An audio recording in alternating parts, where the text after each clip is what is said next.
Alleluia, Alleluia,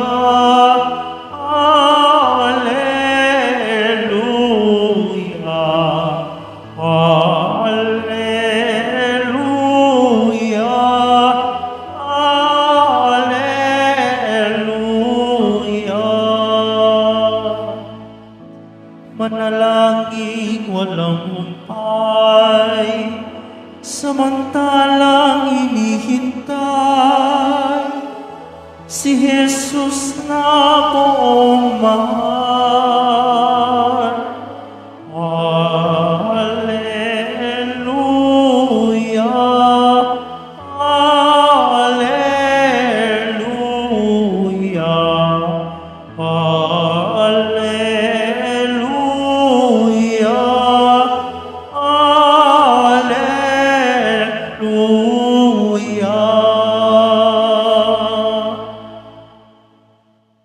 Sumainyo ang Panginoon. At sumayo rin. Ang mabuting balita ng Panginoon ayon kay San Mateo.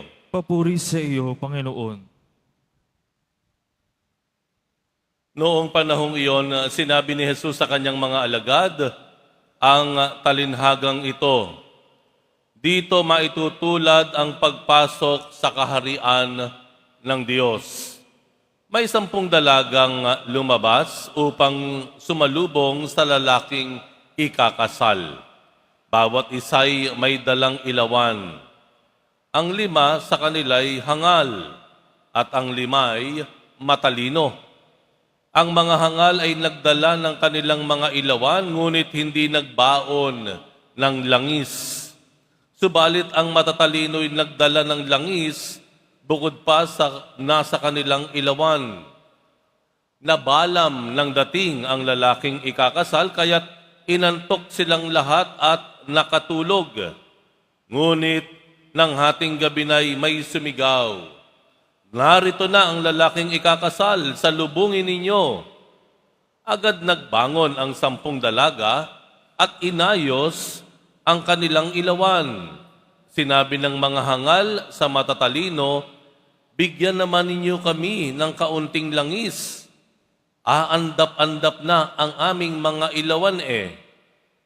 Baka hindi magkasya ito sa ating lahat," tugon ng matatalino. "Mabuti pa'y pumunta muna kayo sa nagtitinda at bumili ng para sa inyo." Kaya't lumakad ang 5 hangal na dalaga. Samantalang bumibili sila, dumating ang lalaking ikakasal. Ang 5 nakahanda ay kasama niyang pumasok sa kasalan at ipininid ang pinto. Pagkatapos, dumating naman ang 5 hangal na dalaga. "Panginoon, papasukin po ninyo kami," sigaw nila. Ngunit tumugon sila, "Sinasabi ko sa inyo, hindi ko kayo nakikilala. Kaya magbantay kayo sapagkat hindi ninyo alam ang araw ni ang oras." Ang mabuting balita ng Panginoon. Pinupuri ka namin, Panginoong Hesukristo. Magsiupo muna ang lahat. Tayo po ay ligtas at malawalhating nakarating dito sa Basilica Menor at Pambansang Dambana ni Jesus Nazareno. Dala-dala, alay-alay po natin ang ating pasasalamat sa mahal na poong Jesus Nazareno.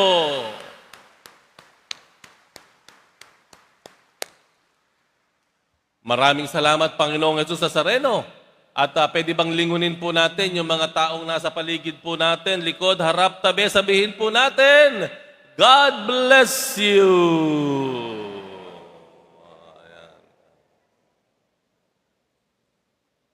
Alam nyo, sigurado yung iba sa inyo, bumiyahe ang sa pamamagitan ng tren o LRT. No? Masikip po ba ang LRT?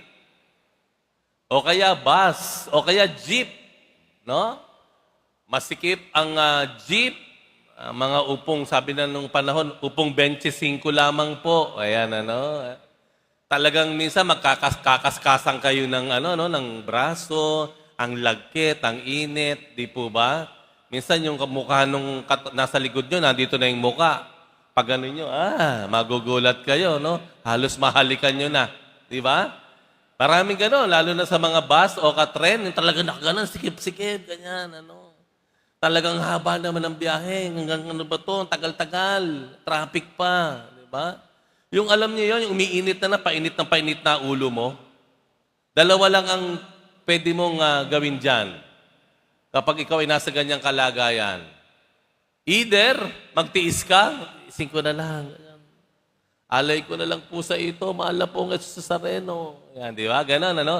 Tiisin mo na lang, 30 minutos, 45 minutos, naiipit ka sa tagiliran mo, sa harap, sa likod, ipit ang init-init. Di po ba? Ang una dyan, sabihin mo, Panginoong Jesus Nazareno, alay ko na lang pang po sa iyo ang aking nararanasan. Pero may pangalawa, ang pwede mong gawin, ano? Bigla kang lumaban. Alam mo, nagtaray ka, nagsungit. Sinalya mo yung nasa kanan mong ganon, sinalya mo yung kaliwang ng ganoon, tinulak mo yung nasa harapan mo, o kaya sumigaw ka, ang init-init naman. Umuro-uro nga kayo doon. Siksik kayo ng siksik. Oh, nagtaray. Di ba? Biglang may sisigaw sa tabi mo, ikaw naman, masyado kang maarte. Pare-pareho naman tayo ng nararamdaman. Di ba? Nagsusungit ka pa. Di ba? Dalawa lang nang pwede mong gawin doon eh. No? Mag-alay sa poong Jesus Nazareno o magsungit ka. Magtaray ka. Di po ba? Kayo, ano gagawin po ninyo? Di nga. Ayan. Ang ebanghelyo po natin ay tungkol sa pagiging matiisin. Sabihin nyo nga po, matiisin. Ang sabi sa ebanghelyo, isang talinhaga, may darating lalaking ikakasal.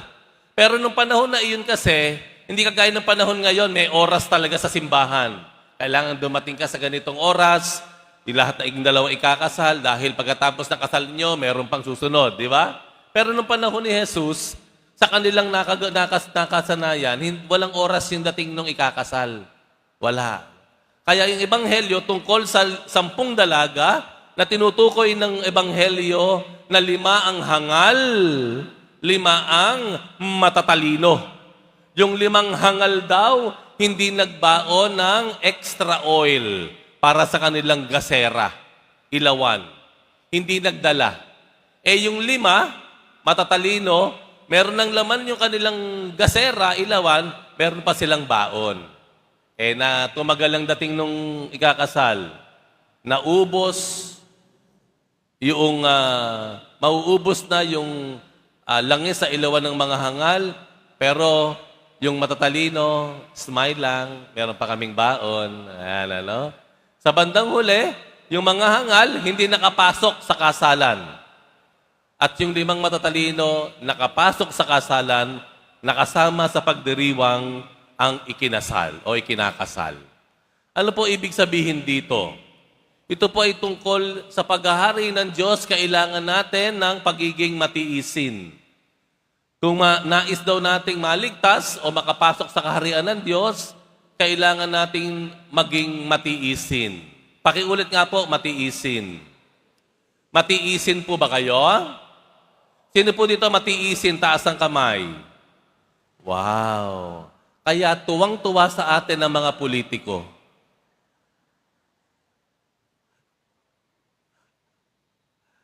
Kaya ang sarap kumandidato sa politika. Kasi ang mga Pilipino, matiisin. Kung ano lang ibigay mo, okay lang yan. Kaya kung ako'y Pilipino, ako'y matiisin. Ayan, di ba? May ipinadalang ganitong, pinadalang tulong. Okay lang yan. At least meron. Di ba? Pero wala kang alam-alam kalahati no na itabi na nung kung sino mang damuho na iyon. Ano? Okay lang yan, karsada. Okay lang yan kahit manipis lang ang semento. Kahit hilawang timpla. At least may kalsada tayo. Wala kang kaalam-alam. Kalahati nun, pinagpatayo na ng bahay nung kung sino mang damuho yun. Di ba? Matiisin. Pero alam niyo po, dapat ituwid po natin. Diyan din tayo sumablay eh. Kaya tayo naghihirap. Alam niyo po ba yun? 30 years ago, 40 years ago, 50 years ago, tayo ang pinakamayaman. Isa sa pinakamayaman sa Asya. Eh ano tayo ngayon? Nangungulela tayo. Dahil sa ating pagiging matiisin. Kasi relihiyoso daw ang mga Pilipino. Relihiyoso. At ang pagiging relihiyoso, pagiging matiisin. Mali. Mali. Hindi ganyan ang itinuro ng Panginoon. Una sa lahat, mali kasi yung pagkakaunawa natin ng matiisin. Ang pagiging matiisin na alam po natin ay pagiging, pagpasensya. Yung, ang tawag nila sa Tagalog ay nagpapasensya, hinahayaan mo na lang. Hayaan nyo na. Kahit niloloko na tayo, kahit minamaniobra na, hayaan nyo na. Kaya naman nating tiisin. Di ba? Kahit nagmamalabis na, hayaan nyo na. Yan, pagpapasensya na lang, hayaan nyo na. So, dahil pinagpapasensyahan natin, yung ginagawang mali, yung ginagawang masama sa iyo, ginawa rin doon sa kapitbahay mo, ginawa pa rin doon sa susunod, ginawa na sa buong bayan. Bakit? Matiisin tayong mga Pilipino. Pinagpapaubaya na natin sa Diyos. Amen? Mali eh. Ang mali pa natin pagkakaunawa sa pagiging matiisin ay yung walang pakialam. Passivity. Yung nagbubulag-bulagan ka, yung nandito yung may nangyayari, titingin ka sa kanan. May nangyayari dito, titingin ka sa kaliwa. Pero nakikita mo na, pero hayaan mo na. Walang pakialam. Passivity. Hindi ganoon ang pagiging matiisin. Ganun ba ginawa ng Panginoon? Hindi na lang iba siya nagsalita? Nagbulag-bulagan ba ang Panginoon? Di ba? Pinagtanggol niya yung mga ketongin. Pinagtanggol niya yung mga prostitute. Pinagtanggol niya yung mga makasalanan ng panahon na iyon. Yung ba ay ugali na pagpapasensya na lamang at pagbubulag-bulagan na walang malasakit? Hindi ganun ang matiisin. Hindi po ganun ang tinatawag nating long-suffering. Pakiulit po, long-suffering. Yan ang English translation ng pagiging matiisin. Ang long-suffering ay maganda pong katangian o matiisin. Pero ang kahulugan niyan, hindi kagaya nung binanggit ko na. Hindi po. Ang pagiging matiisin po, kung titignan po natin sa Ebanghelyo, ay pagiging matalino. Hindi hangal. Yung kaya mo magsalita kapag may nangyayaring hindi maganda. Na kaya mong tumugon sa nakikita mong pangangailangan. It's a proactive na kilos o gawa o tugon, response. Hindi siya pakatamaran, hindi siya pagiging duwag, pinababayaan mo na lamang, pinagpapasa Diyos mo na lamang. Hindi. Kailangan kumilos tayo. Kailangan magsalita tayo. For the longest time, yan ang isa sa mga dahilan kung bakit nasadlak tayo sa kahirapan. Dahil for the longest time, nagpapasensya at pinapasawalang bahala na lang natin yung nangyayaring pagmamalabis o kasamaan sa ating paligid. Hindi yun ang turo ng Panginoon. Gising, mga Pilipino. Kung talagang susuriin natin ang kilos ng Panginoong Jesus Nazareno, kung kailangan niya magsalita, nagsalita siya. Kung kailangan sabihin niya kay Herodes na mali ang ginagawa mo, na pakikiugnay mo dito sa asawa ng kapatid mo, kailangan sabihin ni San Juan yan, sasabihin ni San Juan yan. Kung kailangan sabihin ni Jesus sa mga saserdote, pariseyo, kayo puro kayo mapagbalat kayo. Mga iporito kayo.